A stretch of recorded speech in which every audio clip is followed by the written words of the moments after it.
السلام عليكم ورحمة الله وبركاته أصحابتا مير وبويدين الدنيا كجوجتان فيديو ما ونكسن أما لين ما ونكسن حلو اللي بيا وقت والبويدين تكون صلوا هذا برامج كني كريبتا سومالي ميديا ودا بكلا دونا يعني الدنيا دار لعجة كريبتا كارنسيga ku soo qaadana xurantedii jawiyadeeda kala duwan waanu isku dhaafsanaa aragtida dhinaca suuqana waanu isla wadaagnaa waxaan dareemi karaynaa lacagta guud ee kripto ku jirta inay 1.22 trilyan oo dollarka Mareykanka ay marayso Bitcoin 30,000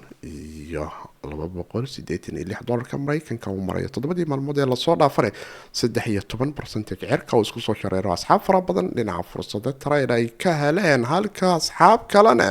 ay taagantaa ama suuqu naga tagay laakiin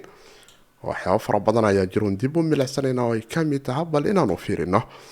suuqa iyo xaalkiisa waxaan arki karaynaa derbi adag inuu noqonayo derbiga 30 sababta uu Bitcoin 30,000 ula daala dhaclaynaya barnaamijkeena ku qaadan doonaa iyo natiijooyin kale oo xoga dhinaca